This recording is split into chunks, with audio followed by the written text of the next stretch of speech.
Welcome to Stranger Encounters. I'm Tommy Salmons. Today's guest is the Libertarian candidate for Texas Attorney General and a student of Rothbard, Michael Harris. Hey, Michael. Hello, Tom. Hello, guest. How y'all doing?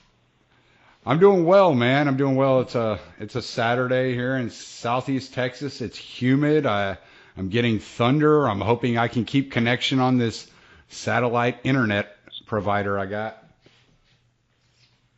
Well, my family's from Southeast Texas, so I understand what that's about. And if it kicks out, let me know. But yeah, first of all, I want to start off. A lot of people, I don't know if your guests know who Rothbard is. I mean, do you want me to go into a brief story about Rothbard? Yes, sir. Yes, sir. Give us a little background on who Rothbard is and what he believed and his economic theory and how that's helped you in your viewing the law. Because I actually believe that his him and Mises with their take on praxeology or human action. It's actually more of a psychology or a social science than it is a hard science, and you can get a lot out of the human action when you look at the law and how people react and the way that people are rational actors. They're acting in a particular fashion for a reason with self-interest in mind. And I think it would be really interesting to hear that aspect of it. Well, first of all, Rothbard was, not a is. Unfortunately, he died, I believe it was 1995. That I encountered him when I was a student at University of Nevada, Las Vegas, and it's a long story how a Texas boy like me wound up in Las Vegas. But irregardless, I was a history major, and one of my professors that I was fond of, he got axed by the political correctness movement, so I was trying to see what I could do to help him, and he had contacts in the economics department. And so I met a lot of the students there, and they kept talking about Hans says this, Murray says this, Murray says that. And it was during the summer, and I'm like, who is this Murray y'all keep talking about? Who's this Murray Rothbard y'all keep talking about? It's kind of like, oh, let us introduce you to Murray Rothbard. Mm-hmm. And so the writings of Murray Rothbard during the summer is 93. And, I mean, it's just kind of like just blew me away when I read the articles that they gave me. I could not wait for this regular semester to come back so I could actually meet the man. And I tell people that when you read Murray Rothbard, he is an absolute grizzly bear in print, but he was an absolute teddy bear in person. Actually, when I first saw him, I thought he was a school janitor, to be honest with you. I mean, he was very short. He was about like 67 years old by then, but he was just a sweet guy who was absolutely brilliant. I'd say he was the most brilliant person I ever met in my entire life. He insisted we call him Murray, not Professor Rothbard. Just very down to earth, old New Yorker, and I got to just basically spend as much time with him for about a 5-month period, and he literally wrote the Libertarian Manifesto. I mean, my understanding is the Libertarian Party started in his living room, and he was a student of Ludwig von Mises, who was an Austrian economist who fled Austria when the Nazis took over. Mm-hmm. And von Mises had two main students. One was Friedrich Hayek, who went on to win the Nobel Prize in Economics for the business cycle research, and the other was Murray Rothbard. And like I said, Murray was just a brilliant man, a sweet man. I learned a great deal from him in the period of time that I had. Hans Hermann Hoppe really was a disciple of Murray. And he was at University of Nevada, Las Vegas. I did meet Hans. Hans was much more sociable than Murray, because Murray was quite elderly by the time I met him, but I never really considered myself to be a student of Hans. I think he kind of fallen in some disrepute now, which I think is somewhat unfair. I mean, I will say about Hans that he was extremely proud of his German heritage, so kind of like, let's just let it go at that as far as that. But, yeah, the whole thing of praxeology, the study of human action, I feel like there's a lot of, it ties in very, very well to the practice of law. And Murray himself was the one who encouraged me to go to law school. He said he thought I would make an excellent lawyer, so I hope he's proud of me wherever he is. That answer your question at all? Yeah. Now, I do have we're talking a little bit of philosophy, and it might be over a little bit of the heads of the people that are listening at the moment. But I wanted to ask you about your views on Bastiat's writing of the law. That was like really, other than, because I'm a truck driver, I have a lot of time to listen to people. Well, when you're in Texas, you know who Andrew Napolitano is because you know conservatism, right? So yes. You listen to Andrew Napolitano, and he's the one who kind of turned me on to libertarianism by kind of chasing down his videos on YouTube and finding the Mises threads. And then the first book I ran into that I could find the audio version of it on YouTube and drive and listen to was The Law by Bastiat.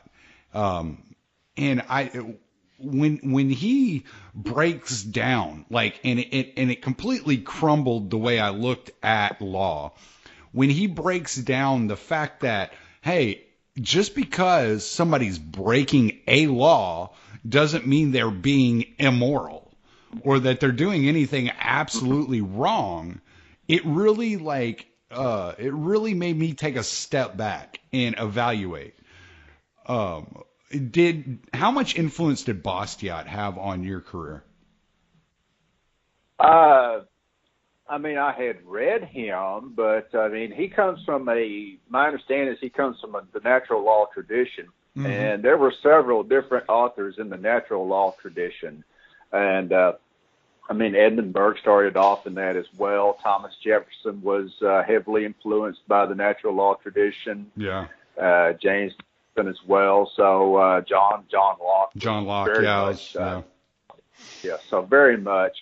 And I mean, it's nothing new. It's kind of very much in the Catholic tradition. They talked about the difference between a mortal sin and a venial sin, mm-hmm. And it ties in with the principles of the Latin phrase is crime is mala prohibita. It's a crime because somebody says it's a crime versus crime small and c, which inherently are evil. Mm-hmm. And that our legal system evolved from that. As far as being a truck driver, my father was a truck driver, okay, so that's nothing to be ashamed of. Oh, I'm not ashamed of it. It does what I need it to do at the moment. Yeah. So,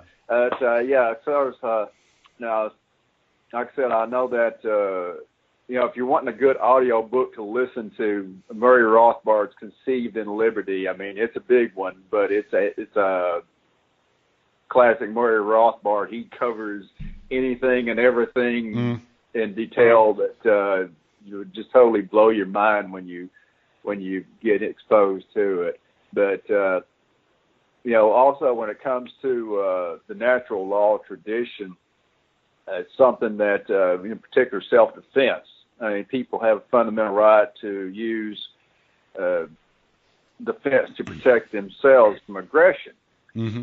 Well, most people don't know this, but in the state of Texas, it's something that with the famous Waco case, the Branch Davidian case in Waco, right? The famous criminal defense lawyer named Dick DeGuerin in Houston, who made the argument that citizens in Texas have the right to use deadly force in self-defense against the federal government agents. which is what they did with the Branch Davidian raid by the ATF. And Dick DeGuerin successfully convinced the jury to find them not guilty of a crime of shooting officers on the grounds that they were acting in self-defense. And I mean, I'm sure some of your listeners know very much of the details of the Branch Davidian case. So, you know, if anybody has questions, particularly about me, that. But, you know, when it comes to self-defense, you know, comes to the thing of, you know, right to carry a weapon, right to bear arms, and the Second Amendment. I didn't always agree with former Supreme Court Justice Antonin Scalia, but I think in particular with the Heller opinion that he was right on base. How can you come up and say the words, the right of the people, mean one thing for the First Amendment, yet mean something totally different for the Second and Fourth Amendment? I mean, that makes absolutely no sense whatsoever. Right. To say that, well, we're going to interpret the words, the right of the people, to mean this for the First Amendment purposes, but, well, when it comes to the Second Amendment, well, we're going to interpret totally different. Now, why Justice Scalia didn't extend that same logic to the Fourth Amendment, I don't know. I never got a chance to ask him that. But, you know, to me, it's just kind of like that's the heart of the point. And I think that the Attorney General should come up and say that, is kind of like, you know, hey, if you're going to say that this is a fundamental right, it should apply to the Second and the Fourth Amendments just exactly the same way it applies to the First Amendment. Right. Yeah. And we could probably bog down in a lot of different things that we've brought up to this point, as far as talking about Rothbard and his writings, and or talking about Texas law. I was born in Louisiana, but I was raised in Texas. I spent the first, from the age of 6 to the age of 13 in Dallas, and then 14 on, I was in Houston, you know, for the most part. So I'm 39 years old now. So we could talk about Joe Horn. We could talk about all kinds of things. We talked about the gentleman the other day that was just released. The Texas courts found him not guilty for killing those police officers that were conducting a no-knock raid on his home. But what I would like to do is I would like to get into your campaign a little bit. Now, you have a 5-point plan. I've heard you refer to it a little bit. Could you give the audience an idea of what that 5-point plan is?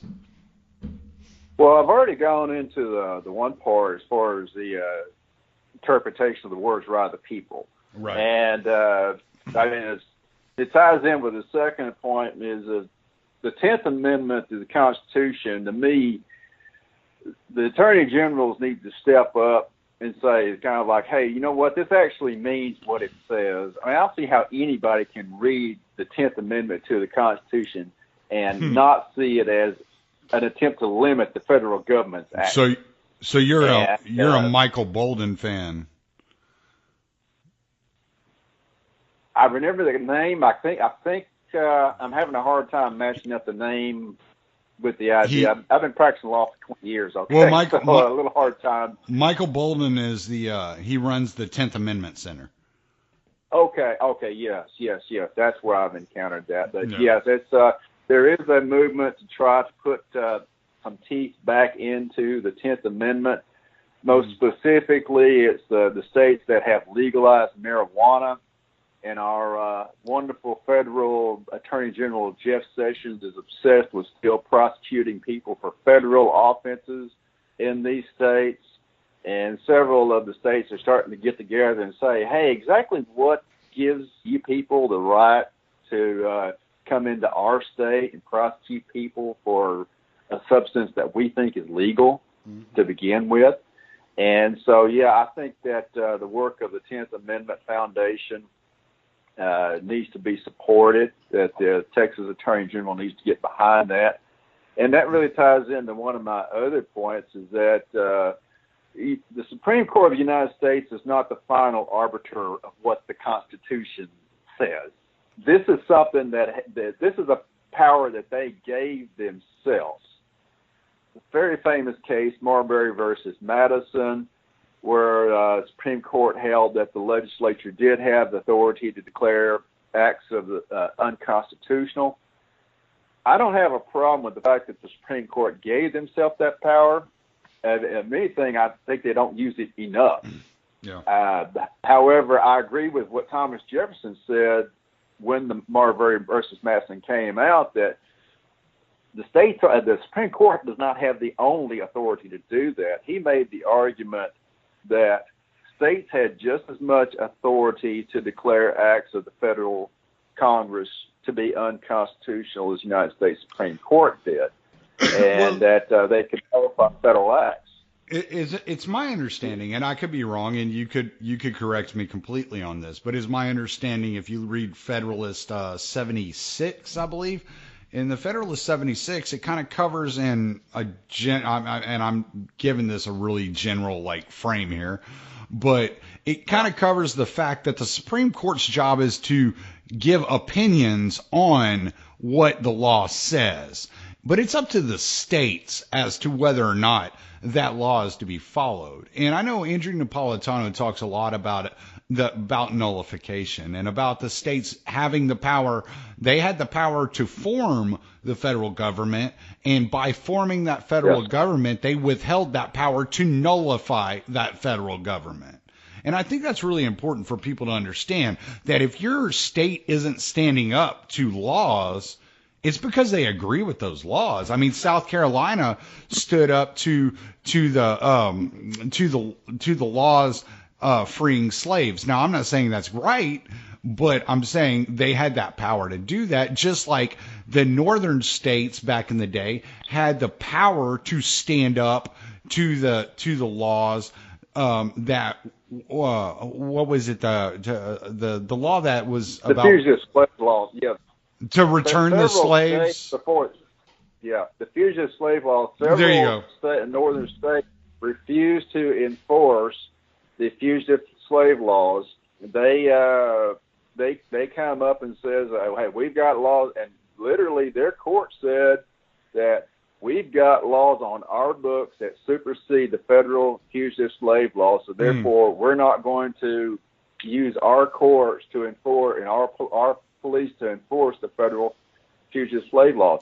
Also, most people don't know this, but the alcohol prohibition, it was the states that got together to ratify the 21st Amendment to repeal alcohol prohibition. It was not done by Congress. That was done by the state. Right. They decided to get together and you know what, it's a bad idea, it's not working, we're going to get rid of it. So the states did that also. And so, our interpretation of the Commerce Clause, I mean, I think it's pretty clear that when they wrote the Commerce Clause, they intended it to be like selling mules between, New Jersey and New York type of thing. And it didn't intend it to cover, everything on planet Earth as far as anything the federal government wants to do, they can justify it with the Commerce Clause. Right. The words regulate commerce has just been used like a floodgates of tyranny that lets the federal government do whatever the hell they want to. Now, I think that, I have a great deal of respect for Ron Paul, but what Ron Paul truly showed is that Washington, D.C. is not going to change Washington, D.C., okay? Any real change I think it's going to have to come from a combination of two places. I think it really is going to have to come from the states, several states getting together to just point blank force the federal government to make certain changes. And the other thing I think that's ultimately going to make the change, though, is when foreigners stop buying U.S. Treasury bonds. I think that's what's ultimately going to cause the real true change. But, I'm not in a position to convince foreigners not to buy U.S. Treasury bonds, so I'm going to focus on what I can. All right. Other points that I like to point out is that, we talk about the activities of government. We talked about the Branch Davidian, but in my practice, 20 years of handling court-appointed criminal cases, I have, in my own cases, seen times where agents acted with official oppression, as governed by Texas Penal Code Chapter 39. Mm-hmm. And I think the Attorney General needs to go to various people in law enforcement and show them Chapter 39 of the Texas Penal Code, like, hey, boys and girls, you can be prosecuted for this. Mm. Now, I think it is pretty naive to expect local district attorneys to go and investigate, let alone prosecute, activities by their police officers and federal agents. So I think it does fall to the Attorney General at the state level to come up and say, hey, y'all got a hand here, you crossed the line here. And I think if there was even one a single conviction, I think that would have a big impact. I don't know if you're familiar with the Michael Morton case. No. Are you familiar with it all? Quick rundown on Michael Morton. He was a guy living in the suburbs of Austin. Mm-hmm. He got convicted for murdering his wife. And after he was convicted, it was discovered that the prosecutor in his case had evidence that he was not guilty, and he deliberately hid. And that prosecutor, it took 25 years for Michael Morton. He was in Texas state prisons for 25 years before he was fully exonerated of the crime. DNA later come out to prove he was not guilty of the crime all along. Right. Now, the prosecutor in that case later became a judge in Williamson County. But after Michael Morton was released, there were a lot of people who were calling for his head because of what he did in the Michael Morton case. Now, to Michael Morton's credit, he said specifically, I don't want him to suffer the same fate that I did. However, I don't want him to just get off scot-free either. I mean, there has to be some form of, punishment for what the prosecutor did in my case. So they did convict him of a crime. He only had to spend 1 day in jail because of it, largely because Michael Morton asked him to go easy on him. But I saw the effect that 1 day conviction had on prosecutors in Kaufman and Dallas County. So, yeah, just the idea of, for a prosecutor of being convicted of a crime and even having to spend 1 day in jail had a big impact on the way they did their jobs. Right. And I think that would have the same attitude with police and the way they do their job.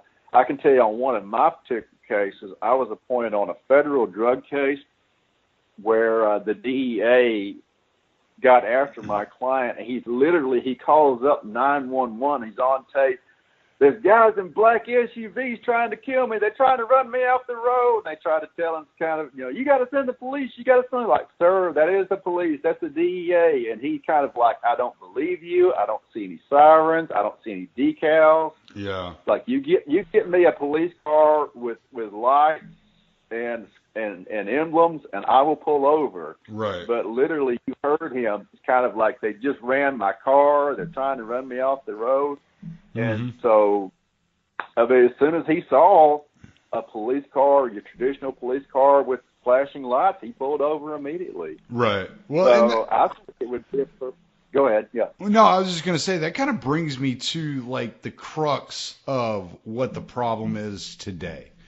And I don't know as an attorney general what kind of powers you have, or how much you have to deal with the sheriff on these things and yada, yada, yada. But there is a real problem with the way that the law is enforced today. You have, obviously there's been a lot of tensions, especially in the big cities, Baltimore, Milwaukee. You've seen some stuff in Dallas. You've seen stuff in Houston. There's a lot of tensions between the everyday just people and the police force. So, all right. One of the things, I was talking to Mance Rader, and I'm sure you've heard of his podcast, if nothing else, and he and I were kind of chatting back and forth, and one of the things he said, and he wrote an article a few years back, I believe, that covered the fact that he's like, the police should act as a fire department and stay at the station until they're called and needed. We don't need them out there like sitting on the streets dealing with traffic tickets when there's such much bigger problems to deal with. Now, I kind of take a different view. I remember watching a documentary about a sheriff, a guy who's running for sheriff in Arizona. And his whole thing was he wanted to change the complete outlook of the police department to where they're part of the community, so that the police were out within the community, meeting business owners, seeing the kids that are on the street, maybe troubled, don't know their dads or whatever, and being part of that community. Now, in my estimation, and you could kind of take this back to the Rothbardian kind of view of human action, or the Misesian view of human action. In my estimation, if you're part of a community, you're a lot less likely to pull a gun and shoot somebody. You're a lot more likely to try to de-escalate a situation through words, and because you know the person and there's actually a relationship there. Is there anything that we can expect to happen in order to create that kind of cohesive environment between the police and the communities? Or is this just a line that's been drawn in the sand that is just there and it's going to be there no matter what we do? Well, I can tell you that a lot of my legal training was to deal with things as they are, not like as I would want them to be. Mm-hmm. And that was something that built into us as law students.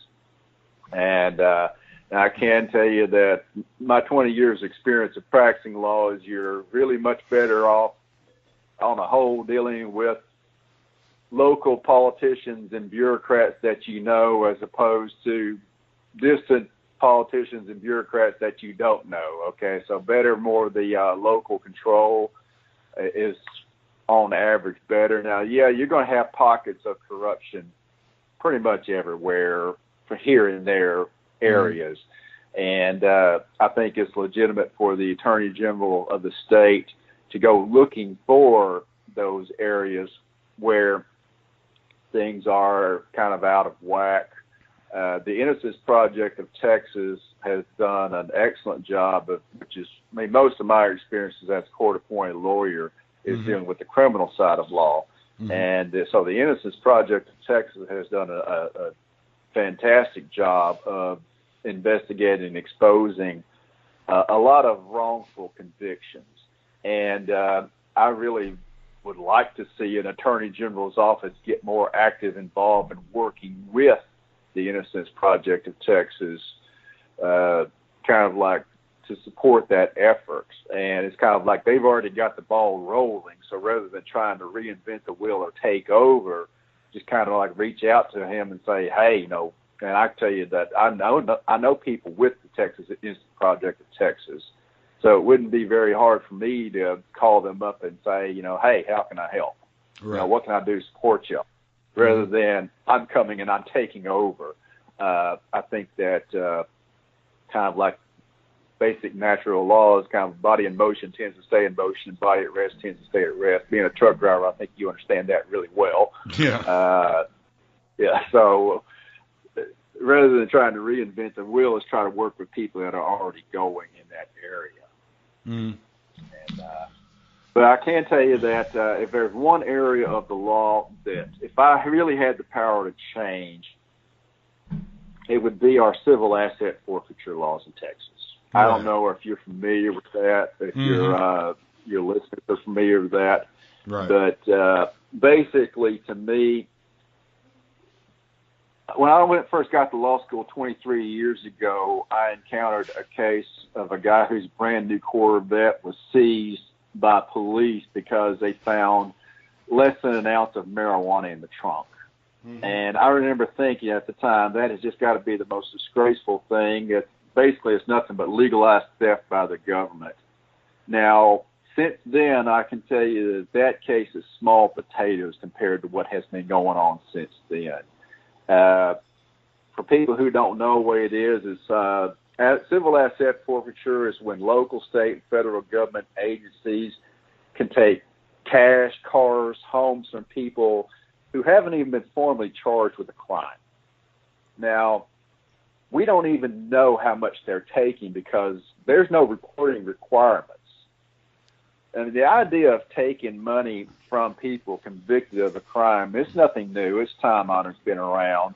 It's something kind of like if I come and rob you, like take your paycheck, take your wallet after you got paid and cashed your check, and I run and stick the money in, that I get convicted of a crime, they come take the money back and give it to you. I mean, that's nothing wrong with that. I don't have a problem with that. However, now it's our current system. They take it out of the realm of criminal and they make it civil, which right off the bat, criminal procedural rules are basically, at least in theory, designed so that ordinary, reasonable people can understand them. All right, so you have an idea of what you're charged with, and you can understand the basic procedural process you go through. Right. Civil litigation, on the other hand, is polar opposite. The rules of civil procedure are designed by lawyers for lawyers, and I'm a lawyer. I can say that. Okay, I mean it's not designed in shape, form, or fashion to be easy to understand or fair or equitable. Like I said, the procedural rules in civil are totally different than the rules in criminal procedure. Right.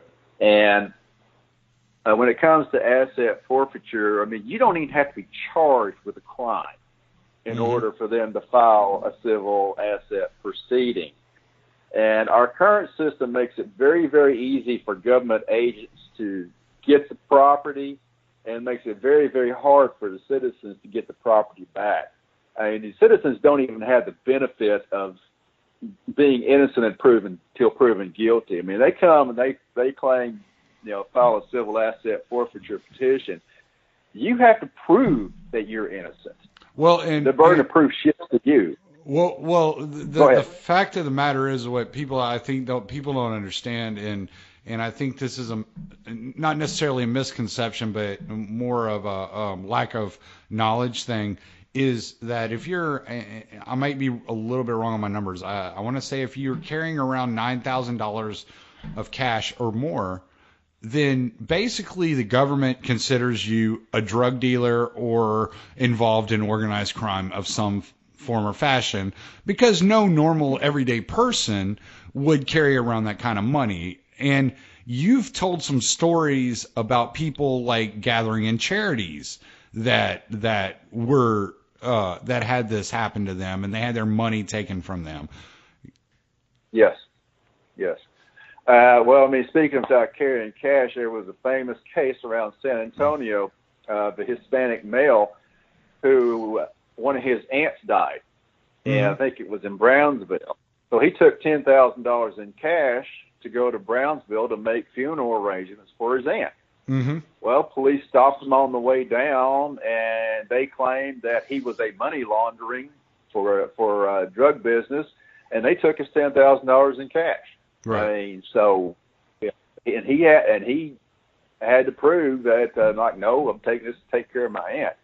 Now, the case you were talking about with the charity, there was a band that was going around giving benefit concerts to raise money for a Christian college overseas.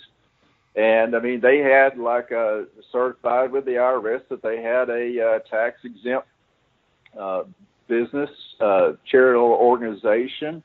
They had a paper trail to show, hey, we got this much cash from this gig, this much cash from that gig. This was what it was for. Yet they got stopped by police. I believe it was in Wichita Falls, and I think it was something like $80,000 that they took away from them. Right. And that one.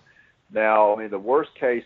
I mean, also there was a case in Northeast Texas where the American Civil Liberties Union found that a county along Interstate 30 was deliberately targeting Hispanic and African American drivers to just basically take their property.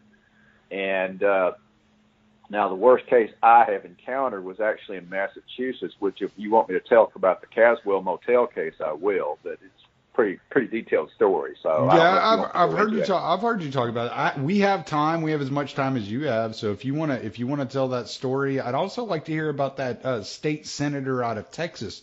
I've heard you mention the name, and I can't remember the name off the top of my head, but I never heard this story, even though I did read some newspaper articles, and I would just kind of like to get an insider view of what had happened there.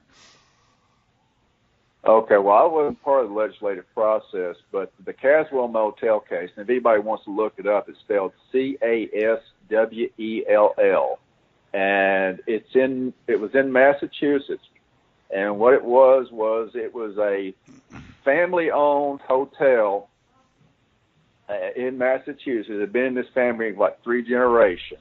Mm-hmm. And the local police contacted the motel owner and said, "Hey, we think that there's drug activity going on in your motel."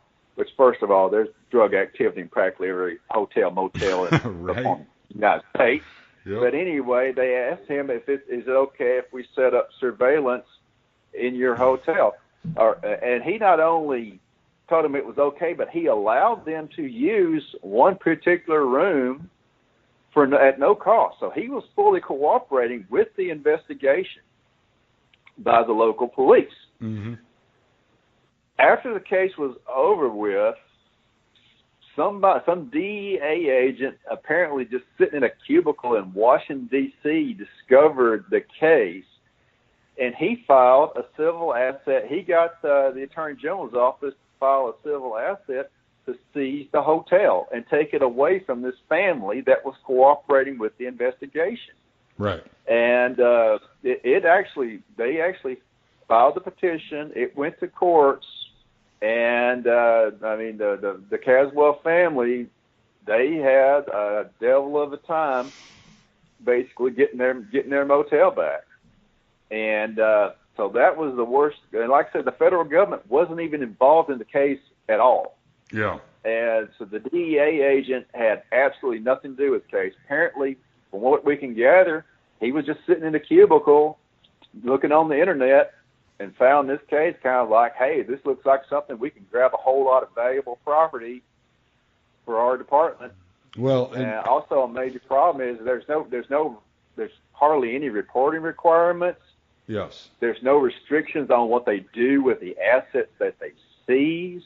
Mm-hmm. And we've come up with stories of, we have like body cam videos of police officers going into a music store and saying, "Hey, my kid would love this drum set. We're going to claim asset. We're going to claim this is like a drug operation, so we can seize this drum set." And departments, they use the money to, some documented cases of them go to football games. And there was one famous case of a district attorney who used the asset forfeiture to buy a margarita machine. Yeah, I remember hearing you talk about that. Ultimate Slush Fund. Yeah, right. Yeah. That. So there's no requirements whatsoever for them to disclose what they use the money for, and so there's a lot of problems. And the Institute for Justice tracks this issue. They rank Texas as the 47th worst state, so we have a terrible record. Yeah, that's not good. And you got to spend what? You're looking at hundreds of thousands of dollars in court fees to try to get your money back. That's one thing we're leaving off here. You don't just go and prove yourself innocent, which is ridiculous because you're innocent until proven guilty in this country, as last I checked. But not only do you have to go prove yourself innocent, then you have to take whatever organization had confiscated your funds from you. You have to take them to court. You have to sue them. And then they'll say, "Oh, we'll settle out of court and we'll give you half of what it is or a quarter of what it is that we confiscated from you," is because it's going to cost you a lot more to pay the court fees than you're actually going to get back from us. And that's ridiculous because they're keeping that money. A lot of times they come up they keep the money, and they basically, most of the time what they do is they'll go ahead and file the petition, and then they'll say, well, just pull the numbers out of my head. They take $10,000 in cash, mm-hmm. or very frequently with cars. They'll get somebody and claim that you're using that car to smuggle drugs. Mm-hmm. So we're going to take your car. And they're not stupid. They pick poor people, okay? They know who they're getting. So they get people that they know are poor, don't have resources, and so they will seize their car, and a car just, let's say, is worth $10,000, and they'll say, well, we'll give you $1,000 for the car if you agree not to fight it. Right. Okay. Well, I mean, you got somebody that's, if they're not even in jail, they're having a hard time just paying bills. They can't afford to hire somebody like me to come and fight to get a $10,000 car back. Okay, yeah. So that's okay. Yeah, fine, whatever. You caught me, so I'll take the $1,000 and sign over a $10,000 car. That sort of thing happens all the time. That was what was happening on the East Texas case I was telling you, where they were deliberately targeting Hispanic and African American people. Right. And so, yeah, that happens a lot. Right. Now, I will say that the person you were talking about was Republican State Senator Connie Burton. That's spelled with a K, Konnie, last name Burton.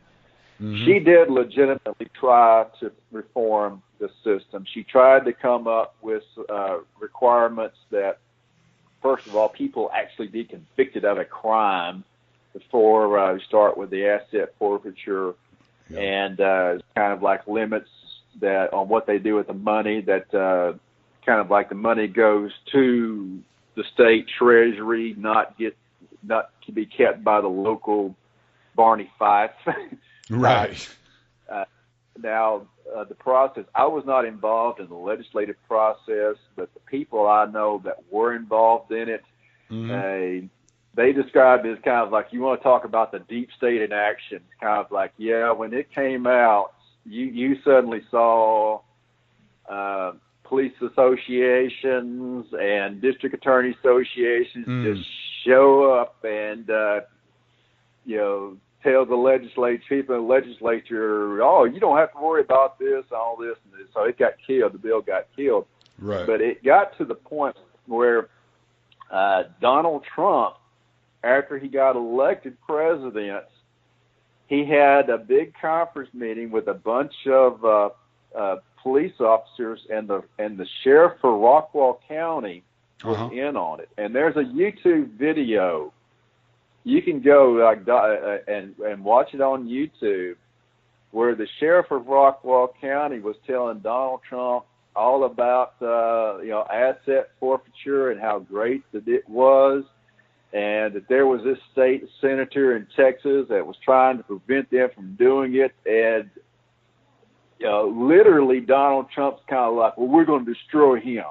I mean, This is on YouTube. It looks like a Saturday Night Live skit, but it really happened. I remember seeing it. And it was kind of like I can't believe I'm actually seeing this. And Connie Burton's like a Tea Party Republican soccer mom type. Not like crazy Murray Rothbard. Right. So that just shows just how serious they are about all this. Okay, well, here's, since you're running for the Attorney General, what is your solution to asset forfeiture? How do we attack this? How do we address this problem, and how do we stop it from being criminal from the government's point of view?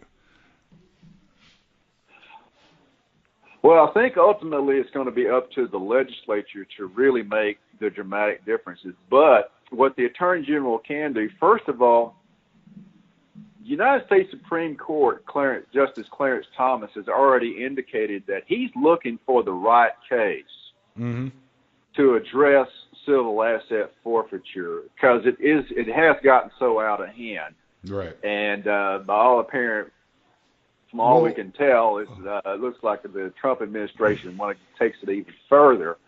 So one thing that the Attorney General could be doing is looking for the right test case to present to the U.S. Supreme Court. And I've actually done a federal appeal, so at least I'm certified to do one. Right. So that's one thing that the Attorney General could do immediately is look for the right case. And with my contacts with various criminal defense lawyers, I think I could reach out to them and let them know that we're looking for the right case to present to the appeals courts to do what we can to change things on the appellate level. Right. I think we can come up with the Attorney General opinion, because the Attorney General does have the authority to render opinions. They don't carry the same weight that an appellate bench court, trial court opinion does. But still, it gives something for attorneys to argue. Well, the Attorney General says X, Y, Z. And I think something that the Attorney General could do is come up with some opinions to say that, it's kind of like, you can't just blatantly be stopping and looking for cash. The legal term we use is going on a fishing expedition. Just stop a vehicle because you think it might possibly be somebody who has a large amounts of cash. Right. And also, if we can come in, I don't know if the Attorney General would have the authority to say that, you have to put the money at the state treasury level. You can't just keep it for your own department. I think definitely we could just come up with some reporting requirements to say, hey, you know what, you got to tell us what you're taking and what you're using it for. You can't just take money to buy margarita machines, okay? Right. So just the reporting requirements alone, I think, would have a big impact. And I think the Attorney General does have the authority to just say there has to be, at bare minimum, reporting requirements of just how much money you're taking and just where the money goes. Okay, well, we're talking about your authority. And I think you have some good ideas there. And I told you I had a question from Scott Horton, so I'm going to read it verbatim, and you can kind of break out of here what you see. But Scott Horton lives in Austin, and he's interested in Texas politics. So here recently in Wisconsin, they now have a law that mandates officials from outside the local jurisdiction must take the lead on an investigation. So basically, if there's a shooting in Houston, you would bring in outside officials to investigate, to lead the investigation. You'd bring in people from maybe Beaumont or maybe from Dallas or from other cities to lead the investigation on this. And what kind of power? It's all the shootings by police officers. We're looking at a possibility of limiting the fact of corruption, where the DA is picking favorites because they know the police officers involved. So how can we? Is it within the powers of the Attorney General to say, all right, you know what? There was a shooting in El Paso. We're going to send officers from Longview that don't know the officers from El Paso or the district attorney in El Paso to go down there and do the investigation. Is that something that you would look into doing? Because I know Wisconsin's doing that. They're moving people from across the state into Milwaukee or wherever to investigate police brutality incidents. Yeah, that sounds like the legacy of the Netflix series Making a Murderer to me. I have a feeling that's where that came from. But yeah, I think it's a good idea. And I don't know if you sound like you're familiar with that series. So I watched it a few years back. Actually, I'd forgotten about it until you just mentioned it. But yeah, it was a good series. Yeah. So potential conflicts of interest are always an issue. And now that one was pretty blatant in that particular case. Don't know how practical it would be for every single case to do it. I think that there definitely can be a force to say we're going to look into shootings, bringing police shootings from the outside, rather than just solely relying on the internal affairs. And I think police departments certainly have the right to do their own internal affairs investigation. But it's the nature of the beast that police officer departments and district attorneys are very, very close. And, I mean, there is just a lot of politics that goes on between a county district attorney and the various police agencies within the county. Right. And, yeah, there is a good old boy system in a lot of places. Most notably, Tyler, Texas is one of the most notorious ones of all of them. Right. But, yeah, so bringing in somebody from the outside, in particular when it comes to officer shootings. Mm-hmm. And what I would like to do is, you know, for me personally, because of my contacts, 20 years of handling court-appointed criminal cases, is to reach out to the local criminal defense lawyers and kind of like, hey, I'm looking for cases. You know, let me know if there's something that's kind of like goes on the radar. Because, I mean, I'm not going to lie to you. I've been appointed to cases where the officer stopped a driver and managed to conveniently pull him off to the side outside the view of the squad car cameras. I've seen that happen. Yeah. And, you know, I mean, yeah, it happens. Well, here's my thing. And you said your dad was a truck driver. I'm a truck driver. Here's the way I look at it. My mom did workman's comp for truck drivers for many years before I started driving a truck. If a truck driver gets in an accident, no matter, like, you could be there was an incident my mom was handling with a lady who was drunk going down Highway 6 near Hempstead, and she's going 100 miles an hour with her headlights off and her top down, and she's intoxicated, and this 18-wheeler is pulling out onto the road, and she runs under the 18-wheeler and decapitates herself. Now, the 18-wheeler driver is automatically responsible for that accident. No matter what, the truck driver is held to a higher account. We're professional drivers. We're putting more miles on the road. We're expected to understand what we're doing a little bit better than your typical everyday driver. So why aren't police officers held to at least the same standard of self-defense proof in a case where they shoot a victim as just an everyday citizen? I'm not even asking that they're held to a higher account, which they probably should be, but at least to the same account. You know, if somebody breaks onto my house and comes onto my property and I fire a gun on them and I kill them, I'm going to jail, I'm having my guns taken, and this is going to be a process that takes a few months to clear up. I would think that police officers would at least be under the same eye of proving self-defense as your everyday citizen. Well, not in the eyes of a lot of our elected district attorneys. You're elected at the county level, and most counties are one-party counties, whether they're Team Blue or Team Red. And so they know that their number one concern is they don't want to have a primary opponent.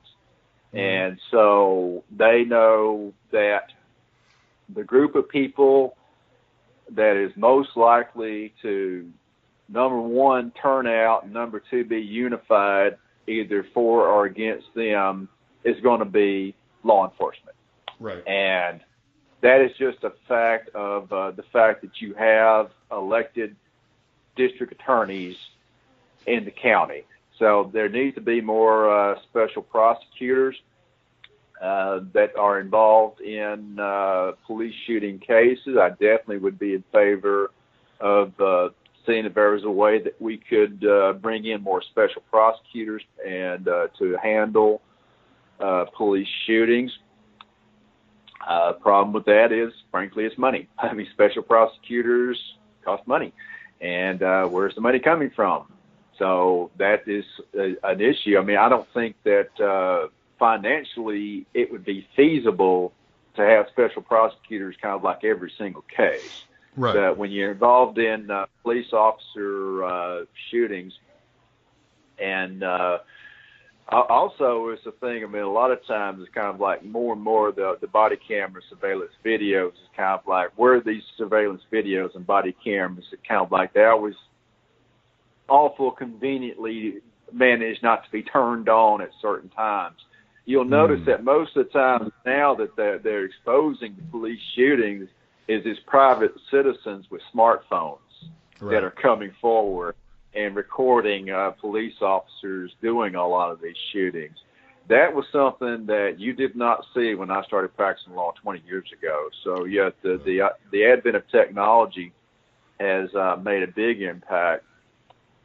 And so that will be ultimately more private citizens with smartphones is probably going to have more of an effect on curbing police behavior than anything the Attorney General is going to do, to be honest with you.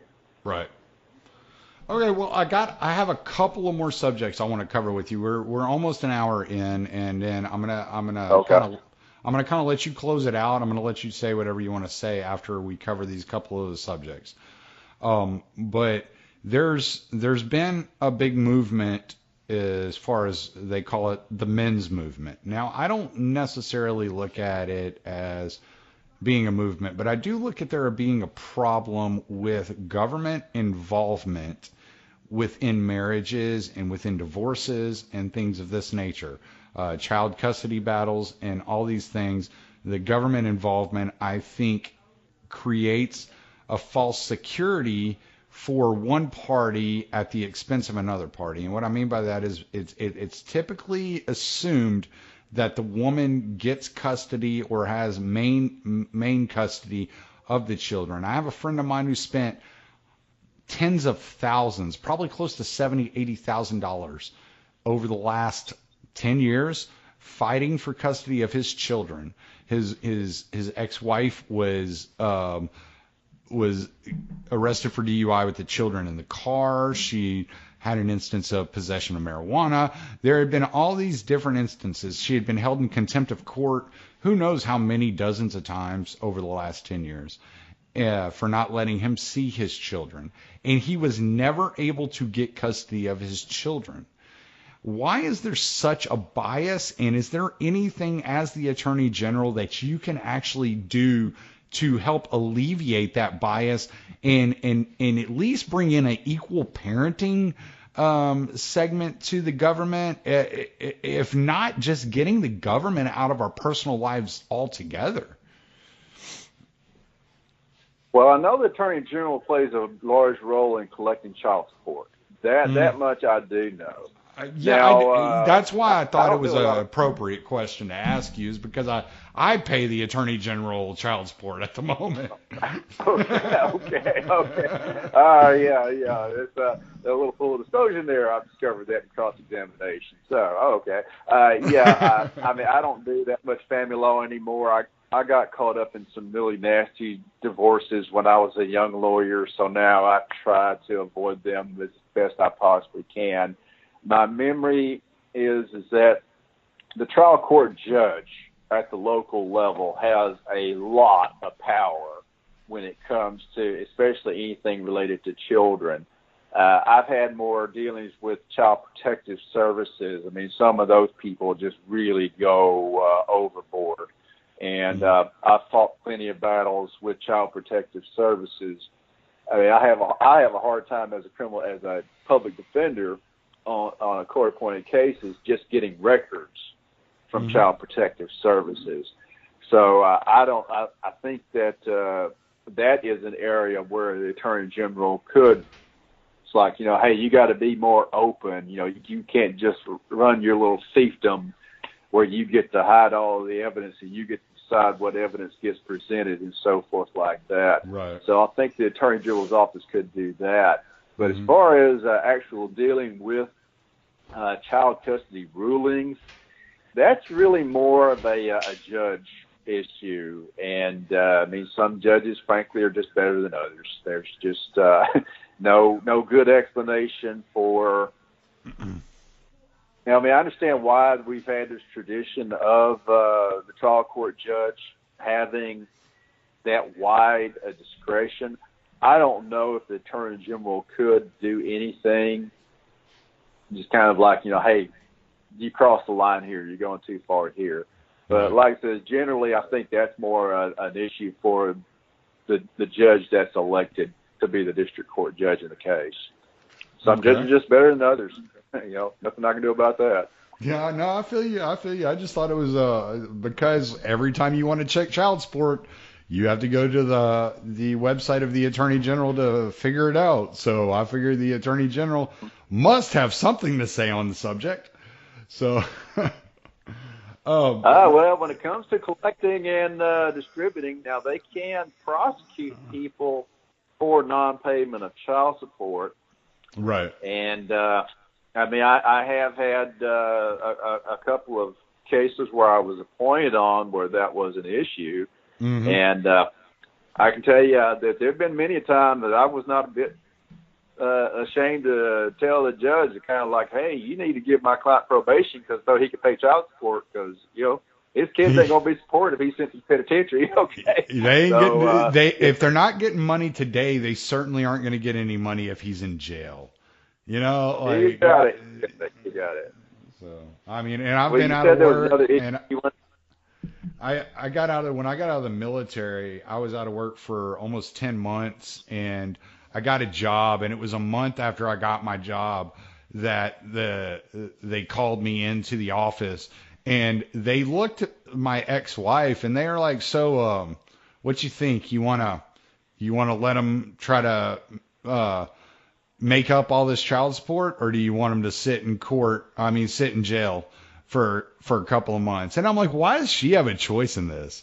Like, she doesn't even like me. Hopefully she likes money more than she does not like me. So, that's kind of a weird way of going about it, but okay. I'm really big on the victim getting retribution, though. I think that's a really big thing. If there's a crime, there should be, number one, there should be a victim, and the person that committed the crime should be paying retribution to that victim, not to the state. I didn't commit a crime against the state. I can't commit a crime against the state. The state cannot be a victim. The victim is who the victim is, and that's the person who should be receiving retribution. But that's a principled stance. That's not as things are, as you said earlier. So, the last thing I would like to ask you about is, because the Attorney General has to have some oversight over the website of the Attorney General. One of the things I think is lacking in today's society is education. And one of the main points of education I think that people are missing is jury nullification. Would you be willing to commit to changing the website up just enough to add a page informing the society about what jury nullification is, about how much power they have over the state, over the laws, and how it's their right to be able to nullify the laws? I haven't really thought about that, to be honest with you. Definitely the jury is, I think it would definitely be appropriate, most notably in the marijuana possession. Kind of like usable quantity. It has to be a quote unquote usable quantity. Well, what's a usable quantity of marijuana? It's whatever the jury says, whatever in misdemeanor case and six people say a usable quantity is. So yeah, I've gotten not guilty verdicts from jurors just solely by arguing that this isn't even a usable quantity of marijuana. Okay, right. So that is definitely appropriate. It's definitely appropriate on cases involving search and seizure, which a lot of the drug cases that I've tried. I've made arguments to juries that they have a constitutional right in the state of Texas to find this was an illegal search by the police. Right. And right. No knock raids. You have property rights. Yeah, you have property rights, and I think it's definitely appropriate to say that in any forum. It doesn't necessarily have to be on a website, but that I just thought it was like today's the technological age. People go to the websites to check things out to see what's going on. I think it would be appropriate to say, hey, we're cracking down on all this stuff, and this is what we're doing to stop the people from living their lives the way they want to live their lives. There should at least be one page dedicated to saying, this is how you can stop us from doing things that you don't like us doing. At least one, you know? Oh, yeah, we can have a link to a Wikipedia page. I don't know if Wikipedia has a page on jury nullification. But I doubt you put it, a link to it. Yeah. But yeah, I mean that to me, I'd be more of on a case by case basis. I mean, for example, I don't know if you remember the 2013 murders in Kaufman County. I knew the people involved in that from my law practice. Okay. Right. And I'm pretty hostile to the death penalty on a whole. I think it's very much slanted in favor of prosecutors and a lot of politics involved in it. But I have to legitimately say, I feel like the person convicted of those murders and he deserved to be put on death row for what he did. But as a whole, I think I'm pretty hostile to the death penalty because, like I said, I think there's a lot of just blatant politics, and there's just been too many cases where later evidence showed that the person convicted of the crime was not guilty of it. And the Michael Morton case I told you about, he specifically said, thank God it was not a death penalty case, because if it had been a death penalty case, they would have executed me before I even got a chance to prove I was innocent. Right. Yeah. For sure. And death penalty to me is another one of those principled arguments that you can't really argue from principle, which my principle is the government does not own you, therefore they don't have the right to kill you.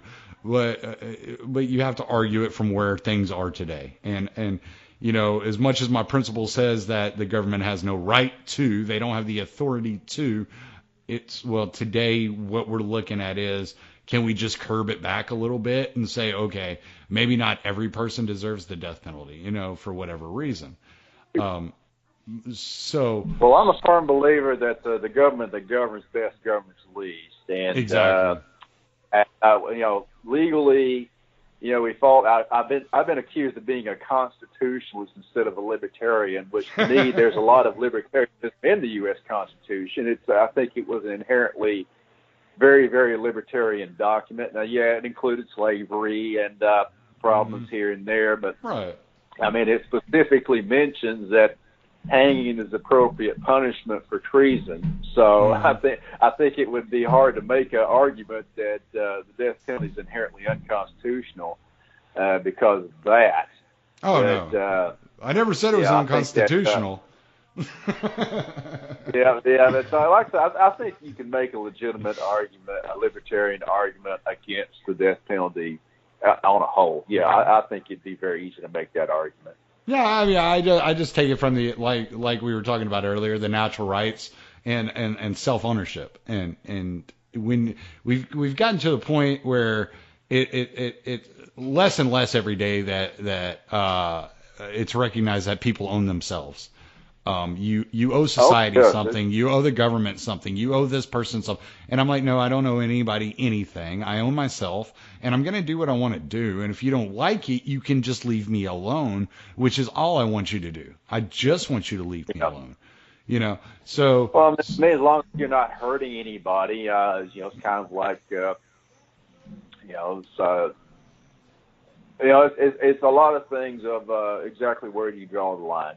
Now, the thing that stuns me now is just the rise of socialism, just kind of like, particularly with the young people now. I mean, socialism has an absolutely crappy track record throughout human history.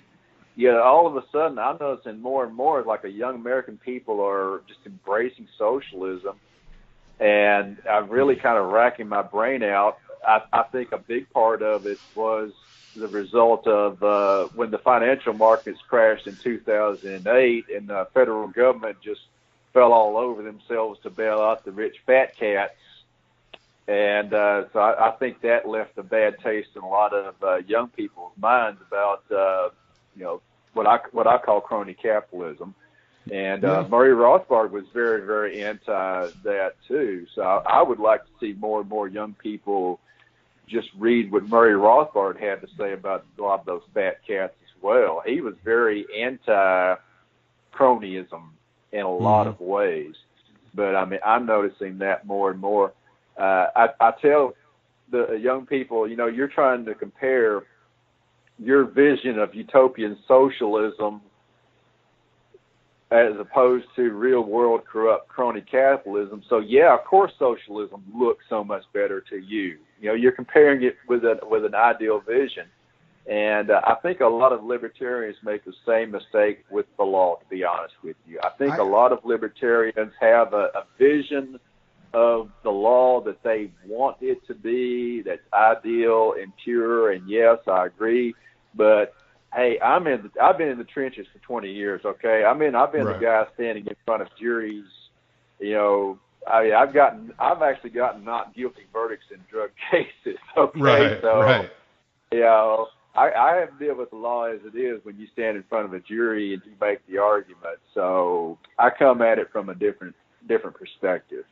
Yeah, absolutely. I'm kind of torn on what's this rise of socialism, because if you try to engage them in economics and you want to talk Marxist economics with them, they don't actually know the economics on it. So I know it's not that they're being indoctrinated into Marxism as far as the economic side. And I can't figure out if it's like you said, and they're so upset, like the Occupy Wall Street crowd just got so upset and went so far in one direction and ended up in socialism, or if it's the fact that it's a negative result of capitalism, in which you grow up in a country that is so rich and you have so many things available to you that you don't understand that there could be negative consequences to anything that you do. So, and it might be a combination of both of those things. I don't know. But yeah, I think a lot of it is that they do not see the benefits. The benefits are hidden to them. I mean, you are not right. I'm talking to you right now on an Apple iPhone. Okay.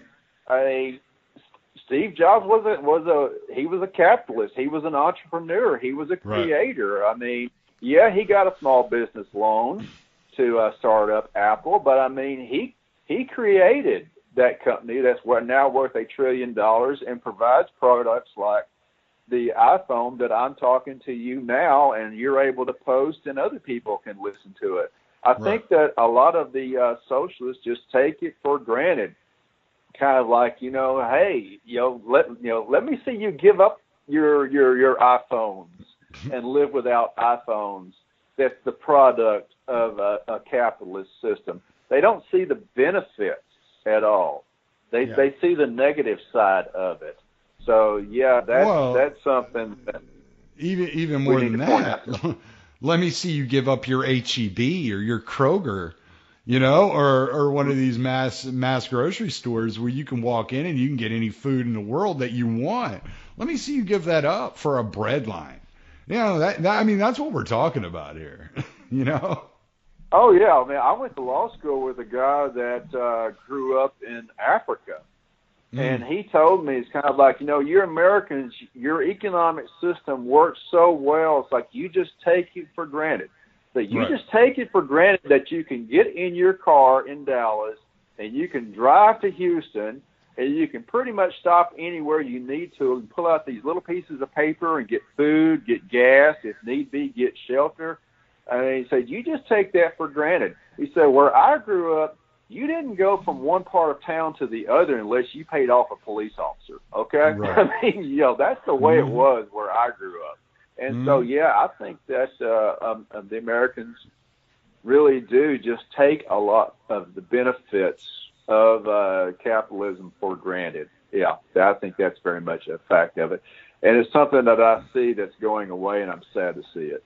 And the fact of the matter is, like, I probably learned a lot just from my personal experience. My wife is from South Africa, so I've been in the grocery store in South Africa. She's introduced me to a lot of different people from around the world. So, like, my experience with people, around the world is different because I realize they're all just people. They're all just people. Like, there's not one better than the other. That's not what it's about. It's just we have different systems, and these are systems that aren't run by the people. They're run by the government, and the people are just people. And so when I hear, like, we're kind of going off like topic here, but when I hear like the whole Russia thing, I'm like, the Russian people aren't my enemy. The Russian government may be the government of the United States, but the Russian people are not my enemy. They're all just people, and Yeah. it gets all convoluted because people don't understand that people are just people. It's like when you start nationalizing, which I think was one of the greatest injustices that ever happened to our country, was the nationalization of the country. That creates false boundaries. Saying that Americans are better than, I don't know, any other nationality in this world is like saying white people are better than black people or vice versa. Like it's this false, this arbitrary thing that you're judging every person within this category by, and it's like, well, that doesn't really have anything to do with their knowledge, their understanding, their compassion, their personality. You're not talking about anything meaningful, about these people. I mean, that'd be like me discriminating against people that don't have blue eyes. I mean, it's just such nonsense. Yeah, and it's a thing of, I've encountered this a lot in my practice of law. It's in psychology they call it projection. That basically by me focusing on what I perceive to be your flaws, I don't have to look at my own flaws. I think that, I've seen that a lot in my 20 years of practicing law, and I think a lot of Americans do that we are so obsessed about, and politicians are really good at finding outsiders, them to pick on. I mean, it goes all the way back to ancient Greece. Everything that we do is good. Everything that our opponents do is bad. So there's nothing new about that as a political tactic. But to me, it's going so far out of whack with our current two-party system. The 2016 presidential election really convinced me that there was just something seriously wrong with our current two-party system. Okay, I mean, the very idea that we were forced to choose between Donald Trump and Hillary Clinton. I'm like, give me a break. Like something is kind of like we definitely got a problem here. Okay, now I'm not certain that the Libertarian Party has the solution, but it's just kind of like, to me, there just needs to be something besides the current two. I mean, I'm going to think of it as more two tribal systems, because it's not even like political parties anymore. It's like tribal systems where it's kind of like you have to believe, you have to sign off on whatever the tribal leaders say, and if you don't, you're kicked out and you're ostracized. Well, even when they do the same things, it's kind of like, they're both all doing the same things. Well, Larry Sharp. It's perfect. Larry Sharp says it. I'm sorry to interrupt you, but I just thought Larry Sharp said it best, the point you're making there. And what he had said is the Democrats and Republicans don't have conservatism or whatever. It's not an ideology. They don't have an ideology. They have tribes. Libertarianism is the only ideology available. Like everything else, it just kind of moves with the popular opinion, and it could go this way or that way. There's no real ideology there. There's no consistency involved in it. Well, I mean, definitely with our current president, I mean, good Lord, he's not even consistent from morning to noon to night. So, but I will say, though, that I think you have to acknowledge that socialism is an ideology. It's one I don't agree with, but it definitely is an ideology. And, now we've got somebody looking like going to be elected to the United States Congress from New York. A woman, I think she's like 26 years old, has absolutely no life experience whatsoever from what I can tell, and she's just a blatant socialist. And I'm like, good Lord, what's going on here? So she's a blatant something, man. But I don't think if I tell you what I think she's a blatant of, that it would help you get elected any. So. Okay. But hey, we're looking at an hour and 20 minutes, and I'm enjoying the conversation. I mean, I'd love to talk to you further. What I want to let you do, though, is because I don't want to wear the listeners out, and libertarians have a tendency to wear people out. I don't. So what I want to do, I want to give you an opportunity to give kind of like an elevator pitch as to why you should be elected as the Texas Attorney General. And then I also want you to give people other podcasts that you may have been on, advertise wherever you've been, where people can hear your ideas, and where people can read up on you, whether you have a website or something. So give all the plugs, give your elevator pitch. I'll shut it down, and then you and I will do a post-game interview, and we'll get off the line here. Okay, well, actually, this is the first podcast I've done, so I don't have a lot. Basically, I'll say that it's our current Attorney General, Ken Paxton. If you believe that he really cares about your personal liberty, he's probably got some stock advice to give you. Okay, so let me just say that. Let's end it at that. Okay. All right. All right, and do you have a website? Well, I mean, I have one for my law practice, really, but it's not really geared towards my campaign, to be honest with you. Okay, well, where can people find out about your campaign? Because people are interested in who's out there and what they're offering us.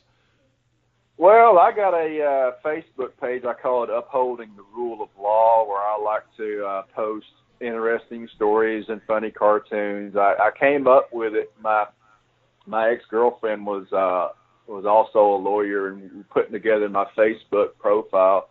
Mm-hmm. And she kind of like, well, where do you work? You know, it says where you work at. I said, well, I'm a self-employed. I'm a public defender. It's kind of like, no, you got to put down something. Michael, where do you work at? I said, well, I work at Upholding the Rule of Law. So that's what she put down. I'm like, okay.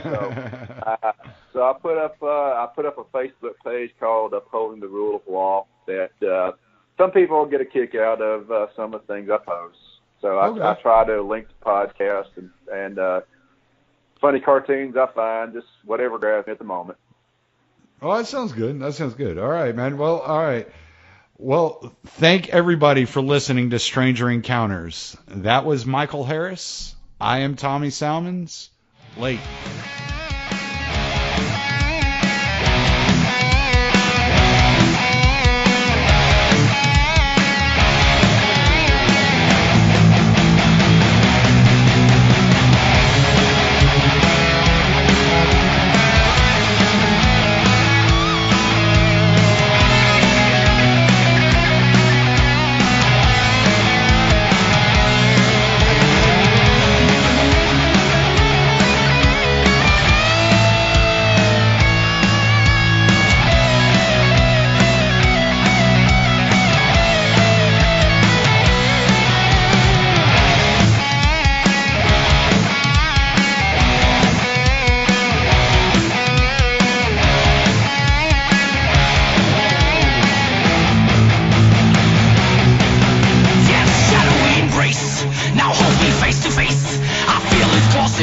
Tearing deep within my skin, see that eyes can see true evil.